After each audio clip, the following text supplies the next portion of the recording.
Here's all you'll need for a delicious rhubarb crumble. Rhubarb, some honey to sweeten up, counteract the taste of the rhubarb, some ginger. I'm only using a little bit, fresh ginger, but use as much or as little as you like. I use a little so that it doesn't overpower the taste of the rhubarb. Some butter, plain flour and some caster sugar. First thing we're going to do is get the rhubarb washed and chopped. With your rhubarb all chopped into nice pieces, time to get it into a pan with some boiling water and then turn that down to a simmer.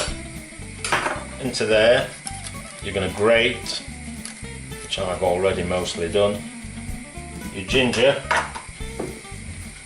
and then you're going in with your honey.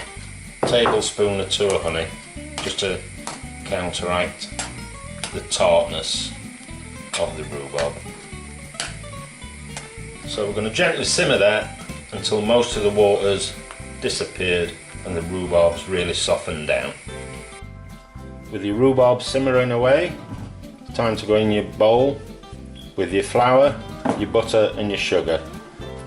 For a crumble you're going to use twice as much flour as you do the butter and the sugar. So here I've got 150 grams of butter, 150 grams of sugar and 300 grams of your flour. In there you go, and then you're going to use the best tool in your kitchen to mix them together.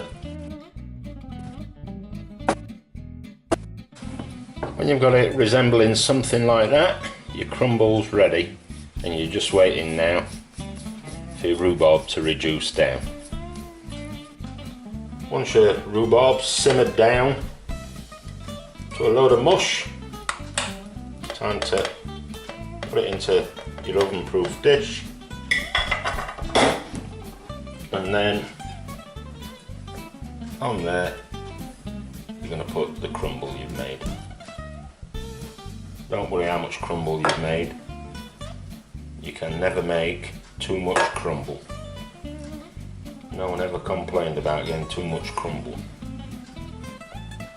So you're going to put your crumble on there and it's into the oven at about 170 for at least 30 minutes until you see it turning golden brown all the way across.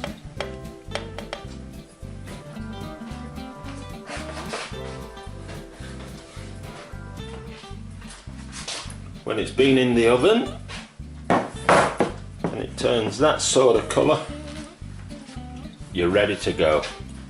I'd recommend having some custard with it. Enjoy.